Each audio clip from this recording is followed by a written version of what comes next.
Today we're going to talk about why Adam Schefter believes that Kyler Murray is going to be drafted into the NFL in 2019. And all that's coming up after the bumper. What do you mean you don't subscribe to my son's YouTube channel?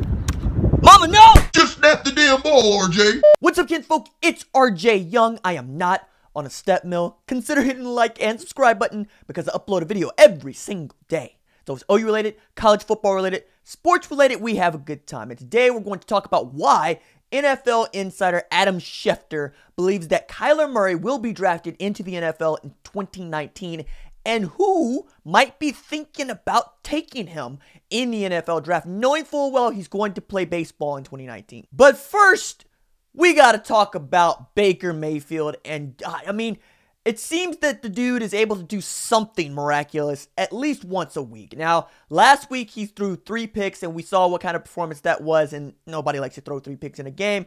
And then this week comes back against Cam Newton's Carolina Panthers, one Heisman Trophy winner versus another Heisman Trophy winner. And early on, Baker uncorked what to me looked like a 60-yard pass upon first glance from his own 18-yard line to the opponent's 18-yard line to Brashad Perryman. I mean, it was an absolute dime, and it was a just beautiful bomb he threw out there, man. But then next-gen stats put it all in perspective, because one of the things that I couldn't see with the naked eye, and one of the things that a lot of folks saw after they studied the film, was Baker threw that from one hash to the other. And when you put into account the distance traveled from there to there, you're talking about 64 yards through the air, which is bonkers. It is the longest pass through the air by a quarterback this season. And that's one of the things that we kind of tend to overlook when we're talking about Baker Mayfield, because yes, we talk about the walk-on story, and yes, we talk about his moxie, and we talk about how much folks want to be led by him. They want to follow him onto a football field. They believe that they're a better football team when he's their quarterback, but we also forget that he is one of the most naturally gifted people playing any sport at any level. We talk about how he can make plays in the pocket, but what we don't talk about is how the arm talent is ridiculous. We talk about Pat Mahomes' arm all the time, and we should, because he can absolutely throw the ball over them mountains. Same thing with Teddy Bridgewater a few years back. I remember the first time I saw him uncork a pass, and I was going, oh my goodness. Like, you look at Baker Mayfield, and you don't necessarily think of a guy who's going to throw the ball 64 yards through the air and put it right where he wants to put it. And yet, that is the kind of guy that the Cleveland Browns got playing at quarterback. And that's the guy who was playing at Oklahoma. And that's the guy for which we have to expect great things coming. And I'm really excited to see this team continue to grow as a young group. They're finding their way. No, they're not very good this year, but they're better than they were last year. And they have pieces in place to where they can build on this very young, very talented personnel going forward. We're going to be really interested to see who is the next head coach for the Cleveland Browns. It might be Greg Williams. We'll see about that. And I'm also going to be interested to see what John Dorsey does from a line standpoint, offensive line in particular, to try to give Baker Mayfield some better protection, because with him and Nick Chubb back there, and I don't know how much more you can ask out of Jarvis Landry, Brashad Perryman coming on, maybe you get something out of Antonio Callaway, maybe you add to that core a bit, but they look like they're having fun. I mean, there was also one play where Baker Mayfield had that fake toss handoff that he gave to Nick Chubb that just looked like a bit of Houdini, a little moxie, a bit of the panache, as they say. And I was really excited just to watch that game as much as I could. I was also really excited to watch Dallas. So I was skeptical about Amari Cooper being traded for a first-round pick, and I'm going, I don't know, man. Like, maybe, Jerry, you want to hold on to that one. And all he's done is say, I'm a first-round talent. Of course you would trade me for a first-round pick. And just a grown man against the Eagles. And Dak Prescott, grown man against the Eagles. And that defense came up big, and Zeke came up big. And I mean, look, I have flinched watching the Dallas Cowboys more than once this season, like a lot of folks. But now all of a sudden, they're in a position to clinch their division and get into the playoffs and, break our hearts again. But I'm excited to know that they're putting it together. The defense is playing well.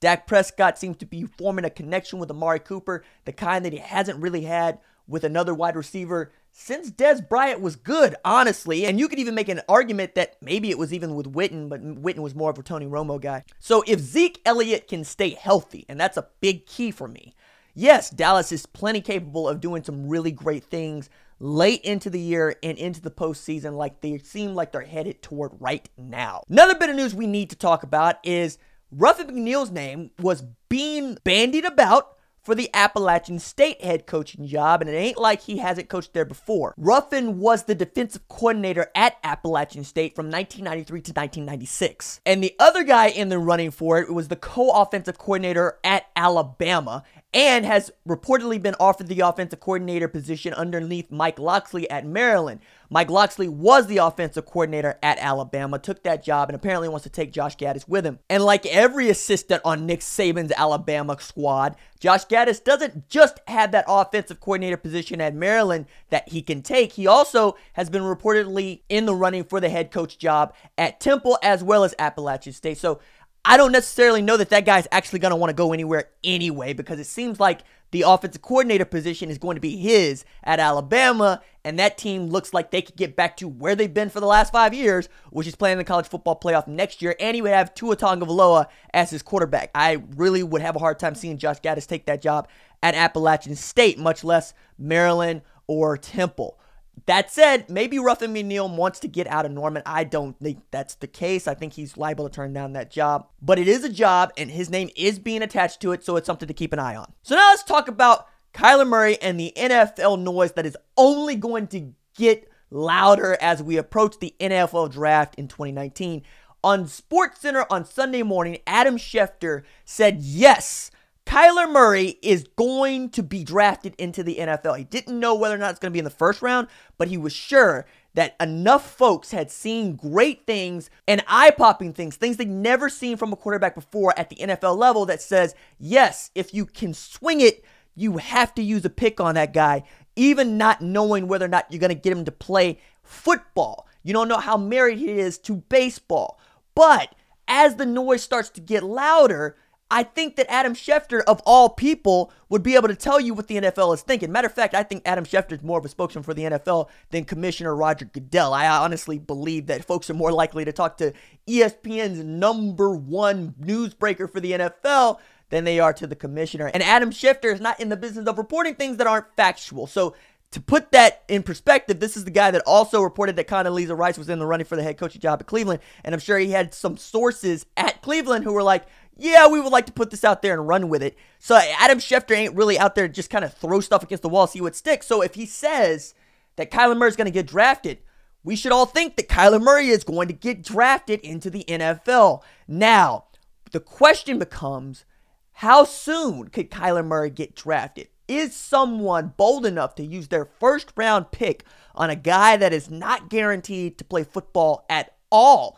Well, when you think about some of the quarterback play that you've seen this season, there are some folks, even in the first round, I can think of who might want to try to do that and then say, we have all this money right here on the table, and we are offering you the opportunity to be our #1 right away, and make Kyler Murray say no. One of those teams, right? You're looking at the draft order as it was by 4 o'clock Eastern time on Sunday, and you can see the Oakland, soon-to-be Las Vegas Raiders at #3 overall, and John Gruden has picks he can use because he traded Khalil Mack to Chicago. Maybe John Gruden, with his 10-year contract and all the sway that he gets to have as being a minority owner for Mark Davis's Raiders, can say, you know what, I think we should use the #3 overall pick on a guy that might not play football, because maybe we can convince him and his camp that Las Vegas is the place for him to be. I like the idea of Kyler Murray in the silver and black. I don't necessarily like him playing for John Gruden, because John Gruden is insistent that his West Coast offense can stay in this modern age of football, and I just don't think that's the case. But it is, I think, an option. Now, we know at #4, the Atlanta Falcons are married to Matt Ryan for a little bit longer. The Jets are still breaking in Sam Darnold. They'd be at 5 today if the season ended. The Bills are married to Josh Allen. They'd be at 6 if the season ended. But at #7, again, I've said it before, I'll say it again, I think the Jacksonville Jaguars would be in the Kyler Murray business if they thought they could swing it, because they've already sunk $40 million into Blake Bortles, who's 26 and wasn't really good enough to start against the Tennessee Titans, and they've continued to say, we're going to go with Cody Kessler in the next game.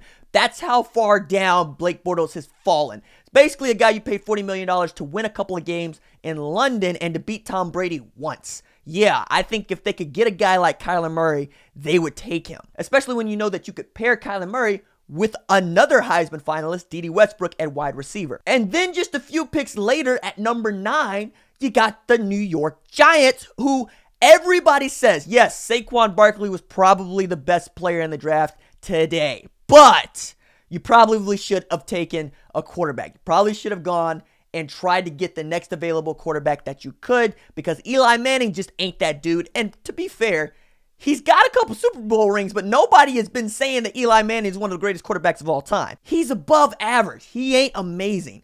But if you could sneak in and get Kyler Murray at number 9, and then pair him with Saquon Barkley and Odell Beckham Jr. and Sterling Shepard, another Oklahoma alum, all of a sudden you can start to see an offense that can start to click and rev and be really, really good in a short amount of time. And then there is perhaps all of these teams just deciding we don't want to take the risk on a guy that doesn't want to necessarily play football, that he could slide to number 14. And if the season ended, it would be the Washington Redskins, who just saw Alex Smith break his leg in such a way that there are questions about whether or not he's just going to give up football altogether. And then you saw Colt McCoy, a guy that they had even been rumored to use the franchise tag on before they kept using it on Kirk Cousins because they liked him so much, broke his fibula. And now you got Mark Sanchez, who is damaged goods, as your starting quarterback. How could you pass up a guy like Kyler Murray if you had an opportunity to go get him? Knowing what he did at Oklahoma, knowing that Lincoln Riley's system is not responsible for what these kids are able to do at quarterback, wide receiver, running back, honestly. They run a really up and down, awesome scheme. But is Kyler making the plays just like it was Baker making the plays?